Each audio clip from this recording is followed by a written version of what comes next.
Classés parmi les édifices majeurs du patrimoine architectural de la région wallonne, les ruines du château de Montaigle sont situées dans la province de Namur.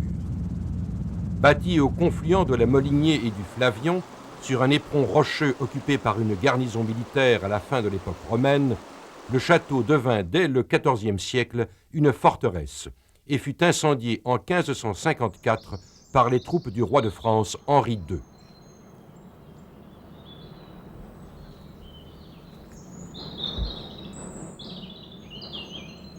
Dans les grottes situées sur la rive droite du Flavion, non loin de l'éperon rocheux, ont été trouvés des témoins préhistoriques.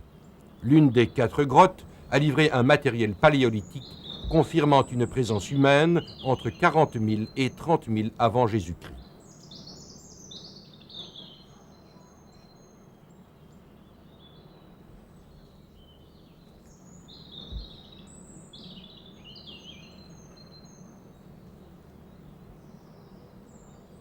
Des fouilles récentes menées par la direction des fouilles du ministère de la région wallonne ont livré une quantité abondante de céramique de l'âge du fer, vers 450 avant Jésus-Christ.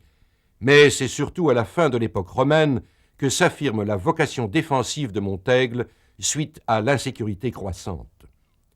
Vers 270, la roche se voit défendue par une petite garnison militaire.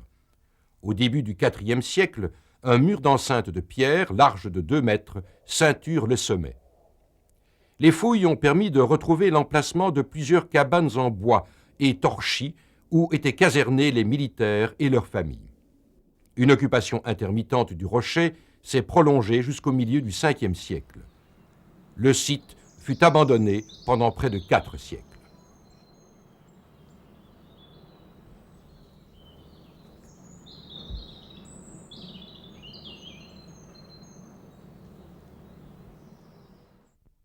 Vers 900, une famille noble, proche du comte de Namur, fait de Montaigle sa résidence castrale. Il n'en reste que quelques traces. Au début du XIIe siècle, Gilles de Berlaymont achète la seigneurie et fait bâtir une tour carrée.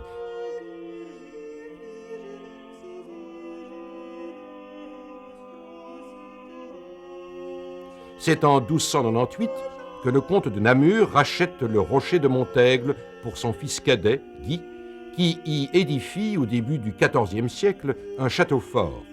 Si son rôle militaire n'est que secondaire, son aspect n'en demeure pas moins puissant.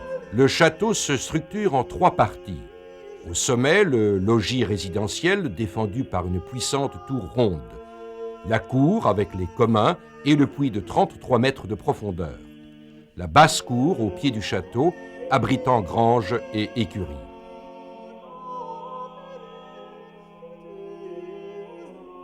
Le château, malgré l'irrégularité du rocher, adopte un plan symétrique. Les tours sont placées à égale distance selon la formule de Philippe Auguste. Plus tard, on aménage l'extension de la cour du château avec la création d'une terrasse retenue par une nouvelle courtine avec ses 3 tours ouvertes.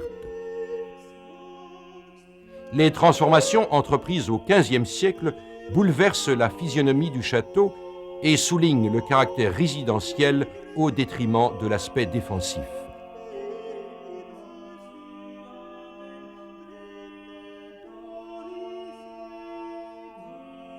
Dans la tour maîtresse de l'angle, on installe une cheminée, une latrine et une armoire encastrée.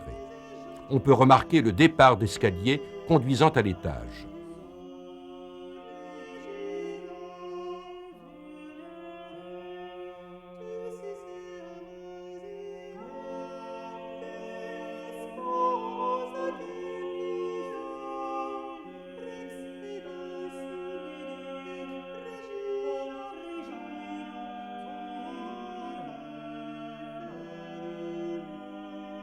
Dans une autre tour, on installe un four à pain.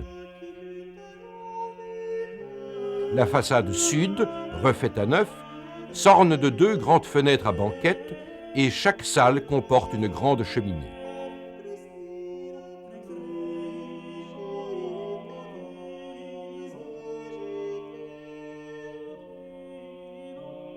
Toutes les tours sont surélevées.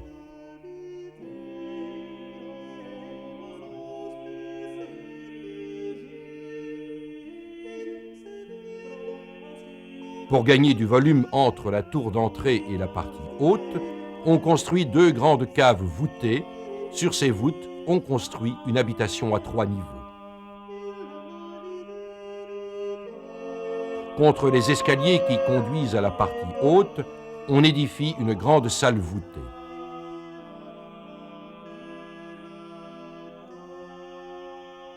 Le fond de la cour est fermé par un bâtiment à 3 niveaux, dont une cave.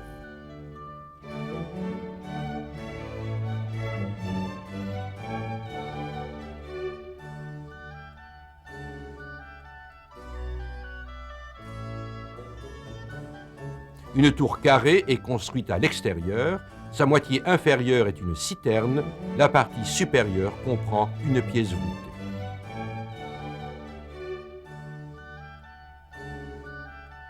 Montaigle ne subira plus aucune transformation. En 1554, les soldats français incendient le château abandonné par ses défenseurs.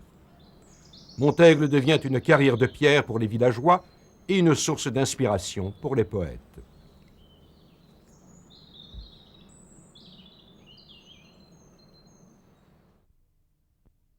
En 1827, le château trouve un acquéreur en la personne de Césarine Colette Flavie Dureau, qui marque le premier acte de sauvetage. Cette jeune gantoise se fait construire un pavillon dans l'enceinte du château et y séjourne plusieurs étés. Elle faisait volontiers visiter les ruines, dont le mystère attira plus d'un romantique, artiste ou écrivain. Lancée par les Anglais à l'époque romantique, la mode du tourisme y amena une quantité d'artistes et de poètes.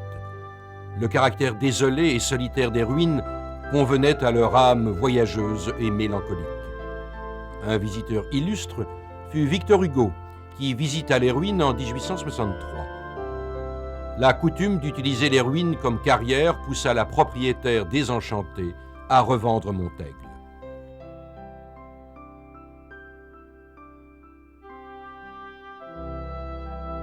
Le château de Montaigle doit son salut à l'intervention du comte de Beaufort, qui le racheta en 1854 et entreprit les premiers travaux de consolidation. Il fut racheté à sa mort par la famille Delmarmol en 1865, qui en a poursuivi la sauvegarde, obtenant entre autres le classement du site.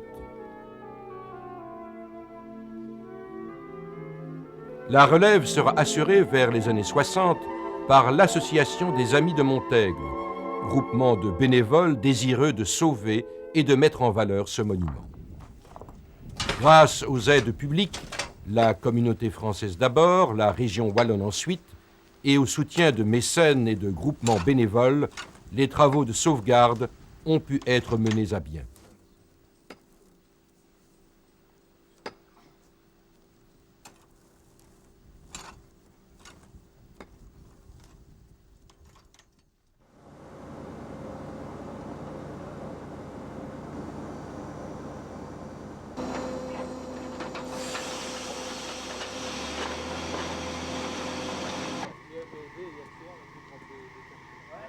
Tous ces efforts ont abouti à la mise au point d'une méthode de consolidation, le gunitage, technique qui ne détruit pas l'existant, mise en œuvre par les Amis de Montaigle. Elle suppose un débroussaillement complet et nécessite souvent un démontage et un remontage des pierres de parement et du blocage du mur, afin d'enlever soigneusement toutes les racines de lierre ou des plantes incrustées souvent bien loin dans les joints.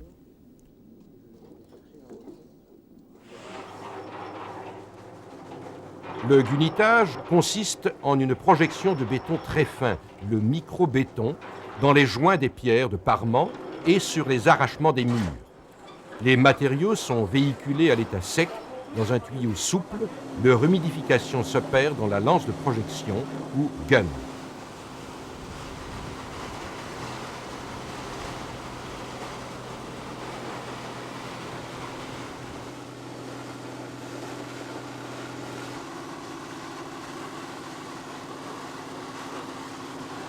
Le mur est ensuite soigneusement lavé à l'eau afin d'éliminer le surplus de béton.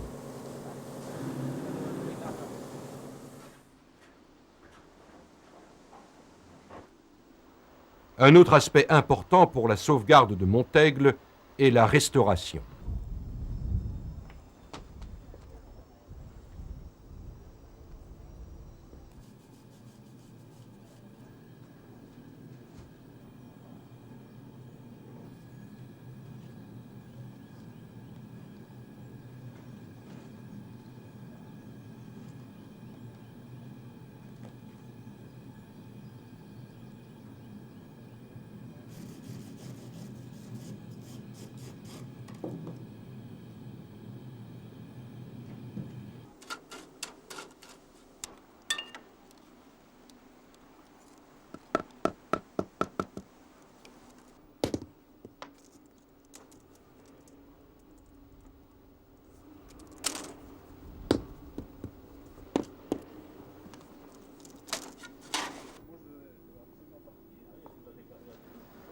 De monument en péril, le château de Montaigle est devenu un monument sauvé, grâce à la volonté des amis de Montaigle, de bénévoles qui se sont battus pour que le site soit reconnu.